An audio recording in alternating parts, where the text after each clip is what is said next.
Hello students, welcome back to our channel. आज हम start कर रहे हैं स्प्रेडशीट सब्जेक्ट का यूनिट फर्स्ट।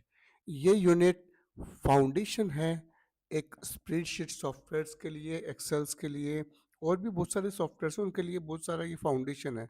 अगर ये क्लियर हो गया तो आगे के फॉर्मूलाज, पायो टेबल्स, डेटा एनालिसिस आपके लिए आसान हो जाएगा। मैं इस वीडियो में हर एक कंसेप्ट को स्लोली एग्जाम्पल के साथ में और एग्जाम पॉइंट ऑफ व्यू के साथ में आपके साथ में शेयर करूंगा। सो प्लीज़ वीडियो को पॉज करके साथ साथ में एक्सेल ओपन करके उसका प्रैक्टिस भी करते रहना ताकि आपके सारे डाउट्स क्लियर हो। तो अपन बिना देर किए हुए वीडियो की तरफ मूव करते हैं। उससे पहले मैं आपसे रिक्वेस्ट करूंगा कि अगर आपने चैनल को अभी तक अगर सब्सक्राइब नहीं किया है तो please subscribe our channel for further videos about the spreadsheet and the other knowledgeable video about the computer science. So start करते हैं आज का unit first, introduction to spreadsheet part first. तो स्प्रेडशीट क्या होता है? सबसे पहला सवाल यही आता है अपने पास कि स्प्रेडशीट क्या है। तो स्प्रेडशीट कंप्यूटर का एक एप्लीकेशन सॉफ्टवेयर है। दो तरीके के सॉफ्टवेयर होते हैं, एक तो सिस्टम सॉफ्टवेयर और एक एप्लीकेशन सॉफ्टवेयर। तो आपका एक एप्लीकेशन सॉफ्टवेयर है जिसका यूज़ हम डेटा को स्टोर करने के लिए, डेटा को ऑर्गेनाइज करने के लिए, एक पर्टिकुलर ऑर्गेनाइज रो के अंदर, कॉलम्स के अंदर ऑर्गेनाइज करके एक बेटर व्यू के अंदर उसको एनालाइज करने के लिए, उसके ऊपर कैलकुलेशन करने के लिए, डेटा को मैनिपुलेट करने के लिए अपन यूज में लेते हैं। ये डेटा होता है एक टेबुलर फॉर्मेट के अंदर। It consist a grid mode. ये एक ग्रिड मोड के अंदर रहता है जो रो एंड कॉलम के फॉर्मेट पे रहता है, जैसे मैं आपको यहाँ पे शो करना चाहूंगा। ये आपके क्या है, रो है और ये आपके कॉलम्स है।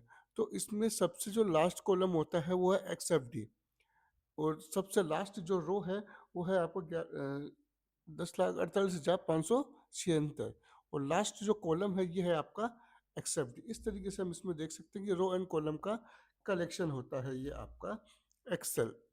इसमें मल्टीपल रियल लाइफ के अंदर बात करें तो कॉलम्स को यूज़ लेते हैं, रो को इन्फॉर्मेशन लिखनी होती है, कॉलम्स को अपन पेज पर कोई हेडिंग्स वगैरह देनी हो तो उसके लिए अपन यूज़ में लेते हैं।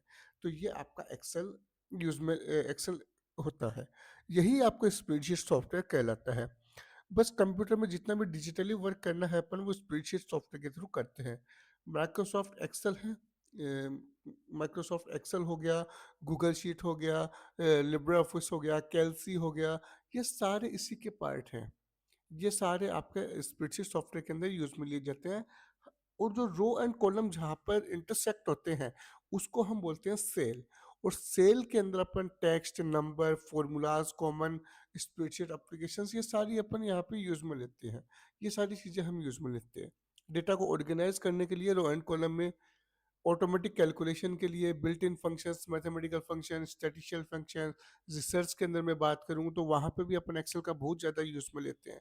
ग्राफ एंड चार्ट्स को विजुअलाइज करना हो तब हम एक्सेल का यूज़ में लेते हैं। डेटा एनालिसिस लाइक पायो टेबल्स, फिल्टरिंग, शॉर्टिंग एटसेट्रा, बहुत सारे ऑप्शंस होते हैं जिसके थ्रू हम डेटा को एनालिसिस कर सकते हैं। अब बात आती है अपने पास कि स्प्रेडशीट के अंदर रो एंड कॉलम होते कैसे। जैसे मैंने अभी आपको बताया, ये जो वर्टिकली जो आप यूज में देख रहे हैं, ये वर्टिकली जो लाइंस है ये आपके कहलाती है कॉलम्स। ये हॉरिजॉन्टली जो लाइंस है ये क्या है, आपकी रो कहलाती है। और इन दोनों को जहाँ पे इंटरसेक्ट होता है इसको हम बोलते हैं सेल। तो ये एक पर्टिकुलर एक्सेल का सॉफ्टवेयर है जिसमें आप देख सकते हैं यहाँ पे कॉलम है ये वाला ए और रो कौन सी है, 1। और इस पूरे सेल को मैंने क्या बोला, यहाँ पे ये नेम आ रहा है इसका, A1 में इसको नाम दे सकता हूँ, A1 में इसको बोल सकता हूँ, क्योंकि ए कॉलम और 1 रो, पहले कॉलम का नाम आएगा बाद रो का नाम आता है। हर सेल के अंदर हम लिख सकते हैं टेक्स्ट, लाइक को नाम लिखना है, को सिटी लिखनी है तो हम टेक्स्ट लिख सकते हैं। नंबर्स लिख सकते हैं, लाइक मार्क्स हो गया, सैलरी हो गया। फॉर्मूलाज लिख सकते हैं, totals of marks upon calculate करके एक सेल में लिख सकते हैं। तो इस तरीके से हम इसको यूज में लेते हैं। बहुत सारे बिल्ट इन फंक्शंस होते हैं इसमें, जैसे सम, एवरेज। ये फॉर्मूलाज के लिए पूरा का पूरा एक लाइब्रेरी बनी हुई है यहाँ पे, mathematical, financial, logical, date and time. ये बहुत सारे फंक्शंस बने हुए हैं, इनको हम यूज में ले सकते हैं। ऐसे डेटा को फिल्टरिंग कर सकते हैं। अब बात आती है वर्कबुक और वर्कशीट क्या होती है। दोनों के बीच में अपन डिफरेंस देखते हैं। नेक्स्ट क्वेश्चन अपना बनता है कि what is the difference between workbook and worksheet. Workbook तो क्या पूरी एक स्प्रेडशीट फाइल होती है, एक जो फाइल आप ओपन कर रहे हो ये पूरी क्या है, एक आपकी वर्कबुक कहलाती है। और इसी में यही आपका एक जो फाइल आपने ओपन कर रखी है ये आपकी वर्कशीट कहलाती है। ये पूरी जो फाइल है ये आपकी वर्कबुक है, यहाँ पे मल्टीपल शीट्स आपके पास अवेलेबल होगी, हर एक शीट को अपन यूज में ले सकते हैं। तो जो लेटेस्ट जो आपके आते हैं इनमें एक शीट बाय डिफॉल्ट आती है शीट 1 नाम से, तो ये वर्कशीट कहलाती है। Worksheet is a single sheet inside a workbook. Worksheet में ही आपके रो कॉलम और सेल्स आपके अवेलेबल रहेंगे। अब कोई भी वर्कबुक आपको बनानी है तो कैसे बनाएंगे? नई वर्कबुक बनाने के लिए सिंपली एक ऑप्शन होता है, यहाँ पे आप फाइल में जाइए, न्यू पे क्लिक कीजिए, ये आपकी नई वर्कबुक बना देगा। अब देखिए यहाँ पे विंडो में मेरे पास दो वर्कबुक है, बुक 1 और बुक 2, यहाँ पे अलग अलग अपन वर्कशीट यूज में ले सकते हैं। ऐसे ही ओपनिंग ए वर्कबुक को पहले से बनी हुई है तो मैं उसको कंट्रोल ओ के साथ में उसको ओपन कर सकता हूँ। सेव करना है तो कंट्रोल एस यूज में लेते हैं। सेव के लिए दो ऑप्शन होते हैं आपके पास, सेव एज और सेव, दो ऑप्शन होते हैं, तो दोनों को अपन यहाँ पे यूज में ले सकते हैं। ये यहाँ पे अपन यूज में ले रहे हैं इन चीजों को। बाद में अपन देखते हैं moving and कॉपिंग, inserting and deleting worksheet. एक वर्कशीट को मूव करना या फिर उसको डिलीट करना या फिर नई शीट को इंसर्ट करना या फिर पुरानी शीट को डिलीट करना, ये कैसे होगा ये अभी अपन देखते हैं। इस शीट को मैं डिलीट कर देता हूँ एक बार। ये शीट्स मेरे पास है कि मैंने बताया वर्कबुक में मल्टीपल शीट्स होती है, तो इस शीट को मैं यहाँ पे लेके जाना है तो मैं ड्रैग एंड ड्रॉप कर सकता हूँ। इसको मेरे को रीनेम करना है, शीट 2 को नाम देना है मेरे को, कोई नाम देना है जैसे BCA फर्स्ट, मेरे को ये नाम देना है, तो मैंने इसको BCA फर्स्ट दे दिया। मेरे को यहाँ पे इसको नाम चेंज करना है, मेरे को इसको करना है BSc फर्स्ट, तो BSc फर्स्ट हो गया। मेरे को यहाँ पे इसका नाम चेंज करना है बीकॉम, तो मैं यहाँ पे इसका नाम बीकॉम कर सकता हूँ। ये मैंने इसको रीनेम कर दिया। अब मैं चाहता हूँ कि एक और नई शीट ऐड करूँ, तो नई शीट ऐड करूँ या तो मैं राइट क्लिक करूँगा, इंसर्ट पर क्लिक करूँगा, ये पूछेगा वर्कशीट ऐड करनी है, मुझे यस वर्कशीट ऐड करनी है, तो यहाँ पे इसका नाम देना पड़ेगा। मैं नाम देता हूँ कोई भी XYZ, मैंने इसको नाम दे दिया। अब इसको मेरे को डिलीट करना है, तो मैं डिलीट करने के लिए क्या करूंगा, डिलीट ऑप्शन पर क्लिक करूंगा और यहाँ से मैं इसको डिलीट कर सकता हूँ। एक कोई बनी बनाई शीट है, मैं उसको कॉपी करना चाहता हूँ, जैसे ये शीट है, यहाँ पे मैंने कंटेंट लिख दिया, इसी को मैं कॉपी करना चाहता हूँ, तो यहाँ पे मूव एंड कॉपी का ऑप्शन आएगा और ये मूव एट द एंड, नए में ऐड कर लूंगा, ऐड करूंगा और मैं इसको क्रिएट कॉपी कर देता हूँ। यहाँ पे इसकी copy as it is copy, यहाँ पे जो जो भी डेटा होगा ये इसमें डेटा के साथ में ये बन जाएगी। तो इस तरीके से अपन कॉपी भी कर सकते हैं। इंसर्ट देख लिया, डिलीट देख लिया, अब रीनेम करना भी अपन देख चुके हैं। अब अपन वर्क करना चाहते हैं, मल्टीपल वर्क शीट और मल्टीपल वर्कबुक के अंदर काम करना चाहते हैं। मल्टीपल वर्कबुक को अगर आप काम में लेना चाहते हैं या मल्टीपल शीट्स को आप यूज में लेना चाहते हैं, तब आपको यूज में लेना पड़ेगा थोड़ा सा रेफरेंस टाइप, अपन को यूज में लेना पड़ेगा। वो कैसे यूज में लेंगे वो अभी अपन वन बाय वन देखते हैं। वर्कशीट जिसे अपन बोलेंगे वर्कशीट मैनेजमेंट। अब इसके लिए अपन चलते हैं थोड़ा सा आगे। सेम वर्कबुक के अंदर अगर आपको काम करना है, मतलब same workbook, I am saying about same workbook, तो यहाँ पे सबसे पहले आपको शीट का नाम लिखना पड़ेगा। जैसे कि यहाँ पे कोई डेटा है, जैसे मैं यहाँ पे लिख देता हूँ 1 2 3, ठीक है, और यहाँ पे मैं लिख देता हूँ 1 2 3, ये मैं दोनों जगह 1 2 3 4 भी लिख देता हूँ। अब मैं चाहता हूँ यहाँ पे इनका टोटल आए, तो मैं क्या करूँगा, जैसे मैं फॉर्मूला बनाने के लिए हमेशा मैं इक्वल इक्वल साइन यूज में लेता हूँ। इक्वल साइन लिखने के बाद में मेरे को दूसरी शीट में से डेटा चाहिए, कौन सी शीट में से, इस शीट में से, यहाँ पे मैं क्लिक करूँगा, ये देखिए ऊपर लिखा होगा BCA A3। यहाँ पे इस फॉर्मूला, यहाँ पे शीट का नाम असिम्प्टोटिक नोटेशन और उस सेल का नाम जो वहाँ से मैं यूज में ले रहा हूँ, ठीक है, प्लस कौन सा डेटा, 4, BCA फर्स्ट और A3, सॉरी यहाँ पे BSc वाला लेना था ना, BSc फर्स्ट और A3, इन दोनों को मैंने क्या कर दिया, ऐड करना चाहता हूँ, मैं कर दिया ऐड।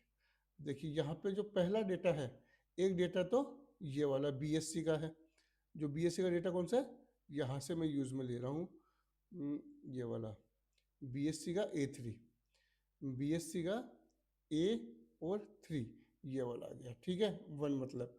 और यहाँ पे BCA का A6, A6 कौन सा, ये वाला, तो 4 और 1 कितना हो गया मेरे यहाँ पे 5 इसका आंसर आ रहा है। तो मल्टीपल शीट्स को मैं अगर यूज में लेना चाह रहा हूँ तो मैं इसे यूज में ले सकता हूँ। ऐसे बिटवीन द डिफरेंट वर्कबुक अगर आप करना चाहते हैं तो पहले उस वर्कबुक का नाम आएगा, बाद में उस वर्कबुक में कौन सी शीट आप यूज में ले रहे हैं उसका नाम आएगा, बाद में ऐसे इंपॉर्टेंट नोटेशन, और बाद में उस सेल का नाम आएगा जो सेल आप वहाँ पे यूज में लेना चाहते हैं। ये इस तरीके से अपन यूज में लेते हैं। अब मैनेज करना मल्टीपल सेल्स को, सेल्स को मैनेज करने के लिए सिंपली सेलेक्ट करना है सेल को, फॉर्मूलाज पर क्लिक करना है और उसको डिफाइन करना है नाम। जैसे मैं सेल को सेलेक्ट करता हूँ, यहाँ पे इस सेल पे गया और फॉर्मूलाज पे जाता हूँ, फॉर्मूलाज पे यहाँ पे मेरे पास ऑप्शन आएगा डिफाइन नेम। मैं इसको नाम दे देता हूँ कि इस वर्कबुक में रखना है या इस वर्कशीट में रखना है या कहाँ पे रखना है। तो मैं नाम दे देता हूँ उसको टोटल। ठीक है, तो मैंने टोटल इसको नाम दे दिया। वो इसको इस वर्कबुक में रखना है या सब जगह रखना है? ठीक है, पूरे में नहीं रखना, मेरे को केवल इसी वर्कबुक में रखना है, तो मैंने इसको नाम दे दिया।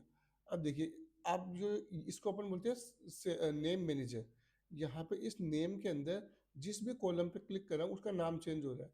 पर मैं जैसे यहाँ पे क्लिक करता हूँ, ये रहा, या तो इसका नाम E11 ना आके क्या नाम आ रहा है, टोटल नेम आ रहा है। तो यहाँ पे मैं इसका नेम भी चेंज कर सकता हूँ with the using of define name. Next अपन देखते हैं नेम बॉक्स। नेम बॉक्स में आपको बता चुका हूँ कैसे वर्क करते हैं। अब डेटा को मैनेज करना है, डेटा को एक्सचेंज करना, it is a very simple process. As you all know, copy करना है तो कॉपी करने के लिए मैं क्या यूज में लेता हूँ, कंट्रोल एक्स। मेरे को यहाँ से इसको कॉपी करना है, यहाँ से कॉपी करना है, कंट्रोल एक्स, यहाँ पे रखना है कंट्रोल वी। कॉपी, ये कट हो गया, कट करने के लिए control x control we, copy करने के लिए कंट्रोल सी और कंट्रोल वी। इस तरीके से अपन इसको कॉपी पेस्ट कर सकते हैं। बहुत सारे ऑप्शंस होते हैं इसके अंदर कॉपी के लिए, पेस्ट के लिए भी। जैसे कि मैं बहुत बार यूज में लेता हूँ, मैंने इस तरीके से नंबर लिखा, ये। अब मैं चाहता हूँ कि भाई इस तरीके से तो मैंने लिख दिया, अब मैं चाहता हूँ उसको रो वाइज में लिखना चाहता हूँ, या मैंने कॉलम वाइज इसको कॉपी किया है, कॉलम वाइज कॉपी करने के बाद में उसको रो वाइज में लिखना चाहता हूँ। यहाँ पे एक ऑप्शन आता है ट्रांसपोज, तो ये रो वाइज हो जाएगा। ऐसे में इसको ओनली वैल्यूज, अगर इसमें फॉर्मूला भी थे तो फॉर्मूला को ना कॉपी करके मैं केवल वैल्यू को कॉपी करना चाहता हूँ, तो ये वैल्यू। ठीक है, इसके कुछ फॉर्मेटिंग कॉपी करना चाहता हूँ, फॉर्मेटिंग पेस्ट हो जाएगी। ठीक है, ऐसे ये ट्रांसपोज का मैं बता चुका हूँ। इसमें कुछ पेस्ट को लिंकिंग थी, उस लिंक को पेस्ट करना है, तो मैं यहाँ पे लिंक को भी पेस्ट कर सकता हूँ। इस तरीके से मैं अलग अलग तरीके से कॉपी पेस्ट कर सकता हूँ। नेक्स्ट आता है object linking and embedding. Object linking embedding का मतलब होता है कि कोई भी ऑब्जेक्ट है उसको आप एक्सेल या वर्ड के बीच में यहाँ पे यूज में लेना चाहते हो, then we use object linking embedding. Linking like as a data source, कोई डेटा सोर्स आप यूज में ले रहे हो, कहीं से डेटा आप एक्सेस कर रहे हो, वो आता है लिंकिंग। आप उसको ऑटोमेटिकली अपडेट कर सकते हो। एम्बेडिंग का मतलब होता है कि वो डेटा ऑटोमेटिकली यहाँ पे पेस्ट होता हो, copies object into the destination, इस डेस्टिनेशन पे वो पेस्ट हो, एक्सेल के अंदर वो आ रहा हो, इंडिपेंडेंट होता है वो। Embedding an Excel chart inside a Word document, Word के अंदर आप कोई एक्सेल का चार्ट इंसर्ट करना चाहते हो, तब आप क्या यूज में लेते हो, वहाँ पे ओवली यूज में लेते हो। ये ऑप्शन आप यहाँ यूज में आते हैं। इसके साथ में अपन अब चलते हैं प्रिंटिंग ऑप्शंस के अंदर। प्रिंटिंग ऑप्शंस के अंदर मैं आपको बताना चाहूंगा विद द प्रैक्टिकल सेक्शन। अपन चलते हैं एक्सेल के अंदर, यहाँ पे ऑप्शन आता है आपका प्रिंट का। प्रिंट में देखिए, ये प्रिंट करने के लिए ऑप्शन आता है, ये कितनी कॉपीज आपको चाहिए उसके लिए आता है, और यहाँ पे ये आता है कि कौन सा प्रिंटर आप एक्सेस करना चाहते हो। जो भी प्रिंटर आप एक्सेस करना चाहते हो उस प्रिंटर का नाम आएगा, कौन सी शीट एक्सेस करना चाहते हो, जो आपने सेलेक्ट कर रखा है एक्टिव शीट है वो सेलेक्ट प्रिंट करना चाहते हो, या पूरी एंटायर वर्कबुक को आप प्रिंट करना चाहते हो, जो आपने सेलेक्ट कर रखा है उस पर्टिकुलर पार्ट को आप प्रिंट करना चाहते हो। ये ऑप्शन इसके अंदर आते हैं। या पर्टिकुलर पेज टू पेज, किस पेज से किस पेज तक का आप डेटा प्रिंट करना चाहते हो, वो आपके पास आता है। या कलेक्टेड कि भाई किस तरीके से आना है, एक एक एक दो दो दो दो, पहले एक दो तीन आए, बाद में वापस एक दो तीन कॉपी आए, वापस एक दो तीन कॉपी आई, ये होता है कलेक्टेड। अनकलेक्टेड का मतलब पहले एक नंबर की कॉपीज आएगी, जिसमें यहाँ पे 5 कॉपी कर रहा हूँ ना, तो हो सकता है 3 पेज हो मेरे पास, एक दो तीन, तो एक दो तीन एक दो तीन एक दो तीन का 3 सेट बन के ऐसे आएंगे। मैं चाहता हूँ कि अनकलेक्टेड मतलब एक एक एक, पहले 1 नंबर के, बाद में 2 नंबर के, बाद 3 नंबर के आए, तो मैं अनकलेक्टेड यूज में लूंगा। ये पेजेस की साइज होती है कि किस तरीके का पेज आप यूज में ले रहे हो, A4, लेटर, B5, कौन सा पेज आप यूज में ले रहे हो उसके लिए यूज में लेते हैं। मार्जिन का मतलब होता है, मार्जिन का ये आउटर स्पेस जो होता है, ये आउटर स्पेस जो होता है इसको अपन बोलते हैं मार्जिन। स्केलिंग का मतलब होता है कि ये जो पेज है वो किस तरीके से फिट हो इसके ऊपर, उसके लिए मैं स्केलिंग यूज में लेता हूँ। रो वाइज फिट हो या कॉलम वाइज फिट हो या पूरा डेटा एक पेज पे फिट हो जाए, उसके लिए मैं यूज में लेता हूँ। इसी के साथ में और भी बहुत सारे ऑप्शन आते हैं, जैसे ओरिएंटेशन आता है। ओरिएंटेशन का मतलब होता है, पोर्ट्रेट का मतलब होता है कि पेज आपका वर्टिकली आपका पूरा शो हो। वर्टिकली अगर आपका अलाइन है, मतलब इस तरीके से पेज आ रहा है, then it is a vertical.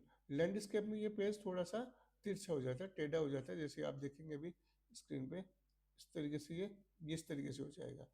Adjust करना चाहते हैं डेटा को आप परसेंटेज के अकॉर्डिंग, तब आप इसको यहाँ पे परसेंटेज कर सकते हैं।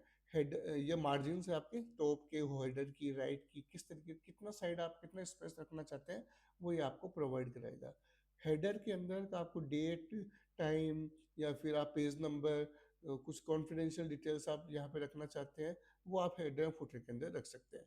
कोई भी पर्टिकुलर एरिया आपको टॉप के अंदर रिपीट करना है, देन आप यूज में ले सकते हो प्रिंट टाइटल्स, प्रिंट एरिया, मतलब हर एक जगह आपका फिक्स हो कि एक रो है वो हर जगह आपका रिपीट होती ही रहे, उसके लिए आप यूज में लेते हो print titles, print repeat at the top, ये ऑप्शन आप यहाँ पे यूज में लेते हैं।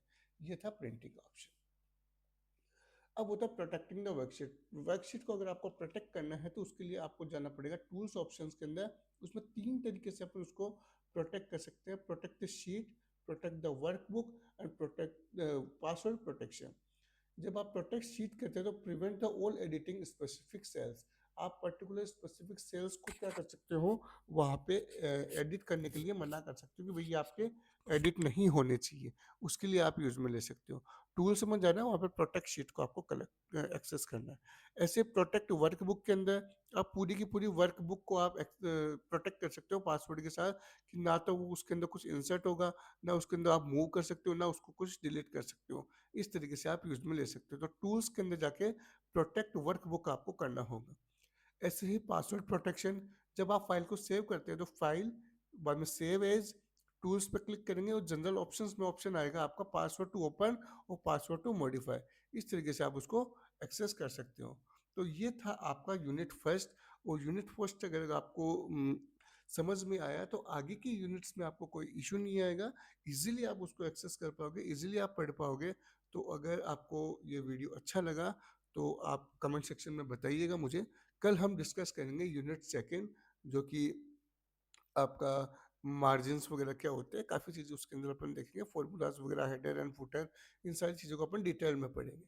सो thank you for watching my video, and don't forget to subscribe and press bell icon for this section. Thank you. जय हिंद, जय भारत।